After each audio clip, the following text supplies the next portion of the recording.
Hello friends, எல்லாருக்கும் வணக்கம். Welcome back to our channel. இன்னைக்கு நம்ம சேனல்ல பாத்தீங்கன்னா ஒரு வயசுக்குள்ள இருக்கிற குழந்தைங்களுக்கு வந்து எப்படி சாப்பாடு கொடுக்கலாம், என்ன மாதிரி சாப்பாடு கொடுக்கணும், எந்த கன்சிஸ்டன்சில இருக்கணும், அப்புறம் வந்து மட்டன் இல்லனா நான்வெஜ் வந்து எந்த டைம்ல வந்து இன்ட்ரோ듀ce பண்ணலாம், இப்படி நிறைய விஷயம் வந்து பேச போறோம். ஸோ இந்த வீடியோ உங்களுக்கு ரொம்ப யூஸ்ஃபுல்லா இருக்கும். சாலிட் ஃபுட் கொடுக்க ஸ்டார்ட் பண்ணிட்டீங்க அப்படின்ற மதரா இருந்தீங்கன்னா கண்டிப்பா இந்த வீடியோவை மிஸ் பண்ணாம பாருங்க, ஃபுல்லா பாருங்க. ஒரு ஐடியா கிடைச்ச மாதிரி இருக்கும். அண்ட் உங்களுக்கு ஏதாவது டவுட் இருந்தா கமெண்ட்ல கேளுங்க, நான் உங்களுக்கு கண்டிப்பா ரிப்ளை பண்றேன். இல்லனா இன்ஸ்டாகிராமில் வந்து நீங்கள் அக்கௌண்ட் வச்சுருக்கீங்கன்னா என்ன நீங்கள் அதில் ஃபாலோ பண்ணலாம், நம்ம அதுலேயும் பேசலாம். ஓகே ஃப்ரெண்ட்ஸ், ஃபர்ஸ்ட் வந்து பார்த்திங்கன்னா குழந்தைங்களுக்கு வந்து தாய்ப்பால் வந்து ஒரு 6 மாதம் வரைக்கும் கண்டிப்பாக வந்து ஃபுல்லாக வந்து எந்த ஒரு சாலிட் ஃபுட்டும் கொடுக்காம தாய்ப்பால் தான் நம்ம கொடுப்போம் இல்லையா. 6 மாதத்துக்கு அப்புறம் தான் நம்ம வந்து பார்த்திங்கன்னா சாலிட் ஃபுட் கொடுக்க ஸ்டார்ட் பண்ணுவோம். என்னோடய குழந்தைக்கு வந்து நான் ஆக்சுவலாக சொல்லணும்னா நான் 5 மாதத்துலேருந்து ஸ்டார்ட் பண்ணிவிட்டு இது நம்மளை வந்து ஃபாலோ பண்ணுற நிறைய சிஸ்டர்ஸ்க்கு தெரியும், நம்ம சேனல் பார்க்குறவங்களுக்கு.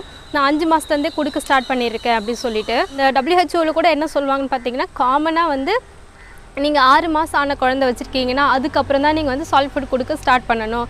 ஏன்னா அவங்களுக்கு முழுங்குற தன்மை வந்து ஒரு சில குழந்தைங்களுக்கு அக்செப்ட் பண்ணிப்பாங்க, ஒரு சில குழந்தைங்களுக்கு முழுங்க தெரியாது, பொறையேறிடும். ஸோ அதனால் காமனாக வந்து மந்த் பார்த்திங்கன்னா 6 மாதம் தான். ஸோ அதுக்கப்புறம் என்ன பண்ணணும், எப்படி கொடுக்கணும்னு பார்க்கலாம். 6 மாதத்துலேருந்து 12 மாதத்துக்குள்ளே இருக்கிற குழந்தைங்களுக்கு சாலிட் ஃபுட் வந்து கண்டிப்பாக நீங்கள் கொடுக்க ஸ்டார்ட் பண்ணியிருக்கணும். நீங்கள் அப்படி டிலே பண்ணிட்டீங்கன்னா அவங்க வந்து நிறைய விஷயத்தில் வந்து டிலே பண்ணுவாங்க. சாப்பாடு வந்து சரியாக வந்து நியூட்ரிஷன் போய் சேராது, சரியாக எந்த சாப்பாடுமே வந்து சீக்கிரமாக அக்செப்ட் பண்ணிக்க மாட்டாங்க. அது மட்டும் இல்லாமல் இப்போ நீங்கள் கொஞ்சம் கொஞ்சமாக கொடுக்குறீங்க, இல்லை இது 1 வயசுக்குள்ளே நீங்கள் சாப்பாடு கொடுக்குறீங்கன்னா அது வந்து எல்லா சாப்பாட்டையுமே நீங்கள் அந்த 1 வயசுக்குள்ளே நீங்கள் இன்ட்ரடியூஸ் பண்ணி முடிச்சிடணும். அதாவது நீங்கள் வந்து ஒரு சாப்பாடு இப்போ நல்லா சாப்பிட்றாங்கன்னா அந்த சாப்பாடே நாளைக்கு இல்லைனா அந்த ஒரு வாரம் கழித்து மறுபடியும் அப்படி கொடுக்காதீங்க. டிஃப்ரெண்ட்டாக செஞ்சு கொடுங்க.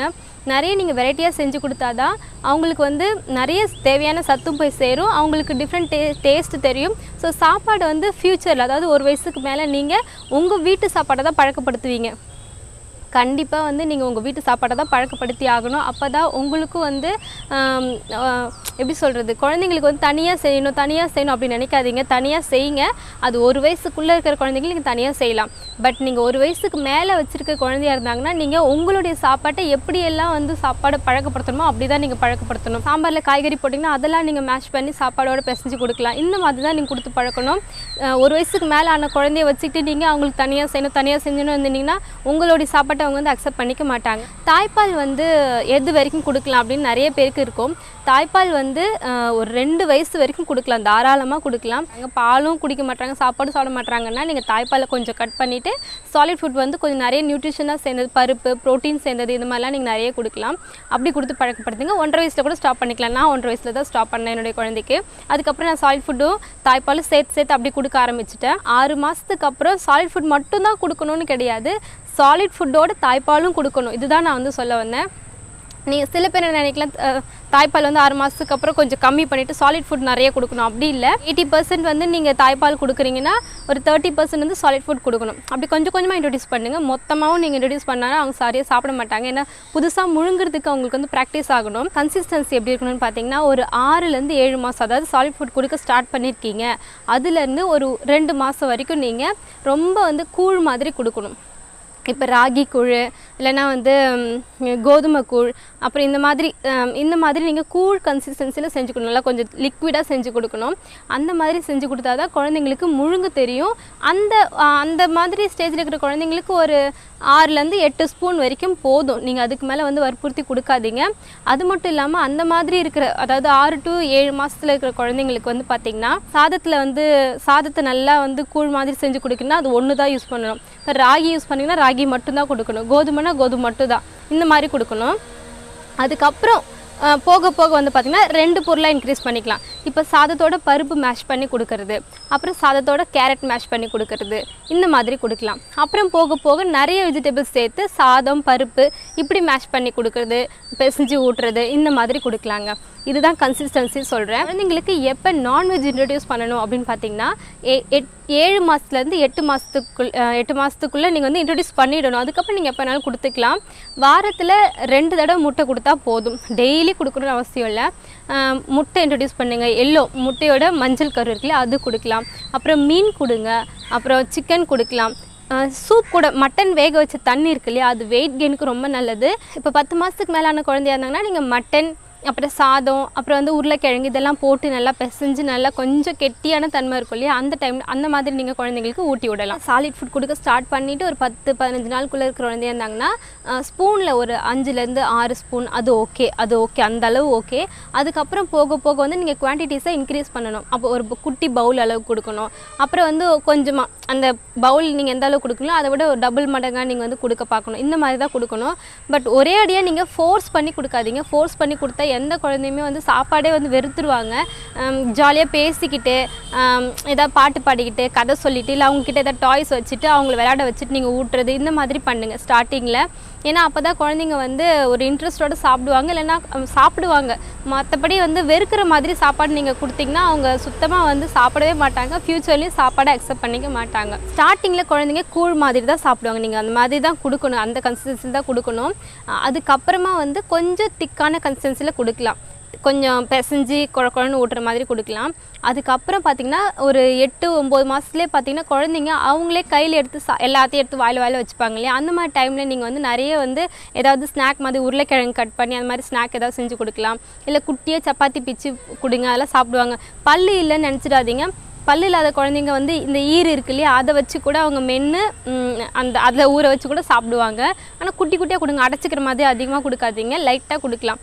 ஸோ நீங்கள் பல்லு இல்லை அதனால் கூழாக தான் கொடுக்கணுன்னு நீங்கள் ஒரு 12 மாதம் வரைக்குமே நீங்கள் கூழாகவே அந்த அரைச்சி கொடுத்துட்டிங்கன்னா அந்த நீங்கள் அப்புறமா போக போக பிசைஞ்சு ஊட்டும்போது அந்த சாப்பாட்டை சாப்பிட மாட்டாங்க.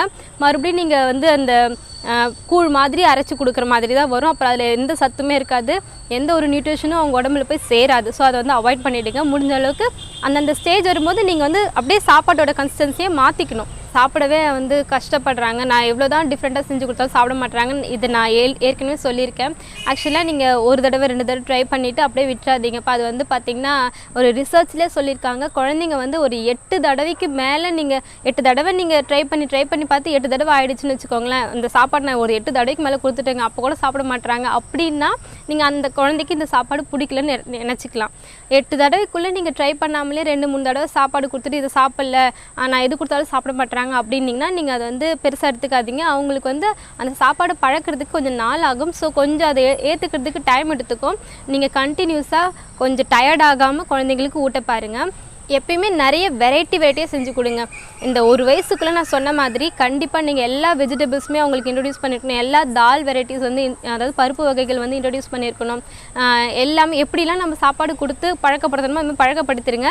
அதுக்கப்புறம் நீங்கள் ஒரு வயசுக்கு போல் நீங்கள் உங்கள் வீட்டில் என்னெல்லாம் செய்வீங்களோ அதை வச்சு அவங்களுக்கு எப்படி கொடுக்கணுமோ அந்த மாதிரி கொடுங்க.